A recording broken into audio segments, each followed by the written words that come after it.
Fortuné Rouge-Gray, donc je suis agriculteur ici au Rosel. Rosel, c'est un hameau qui dépend de la Vicogne, 20 km au nord d'Amiens. J'exploite 150 hectares, donc aujourd'hui tout en bio. La dernière phase de conversion s'est faite cette année.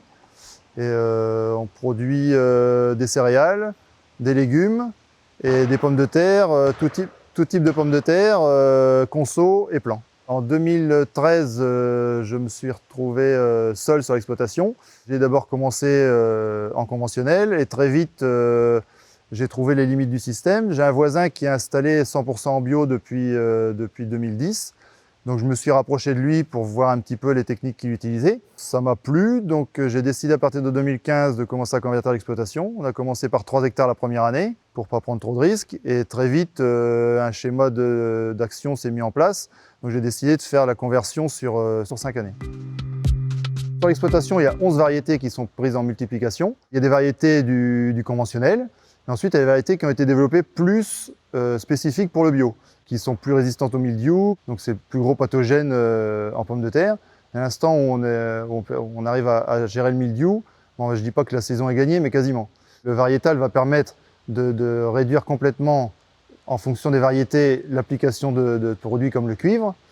Par contre, il y a toujours, en plan, on ne pourra pas faire sans l'application d'huile minérale qui permet de la réduction des attaques de pucerons en fait.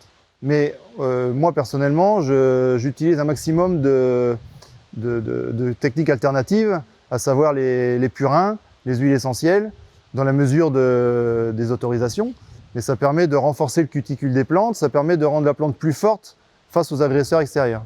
En bio, si on veut, en termes de virologie, en termes d'attaque de virus, pouvoir être performant, il faut passer beaucoup plus, les intervalles entre les traitements sont beaucoup plus serrés. On met des doses plus faibles, mais à intervalles plus serrés.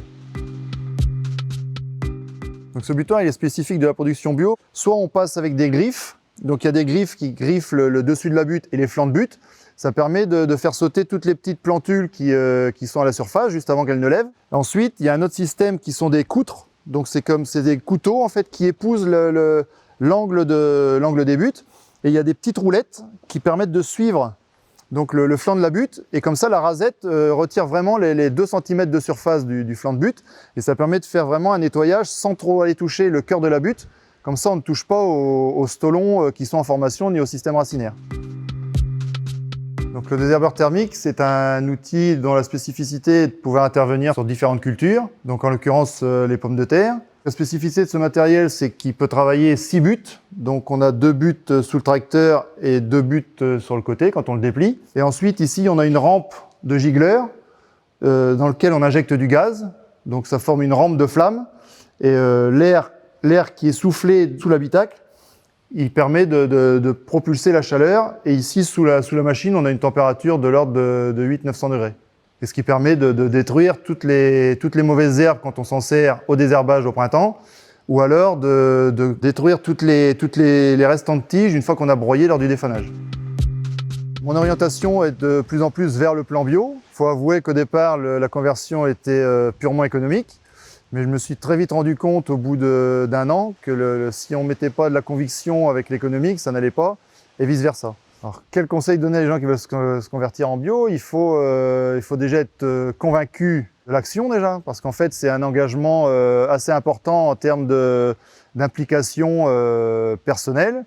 Il faut du personnel en plus, il faut être prêt à encadrer du personnel.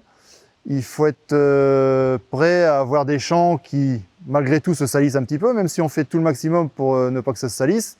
Avec le temps, les champs finissent par se salir quand même. Donc il faut être prêt psychologiquement.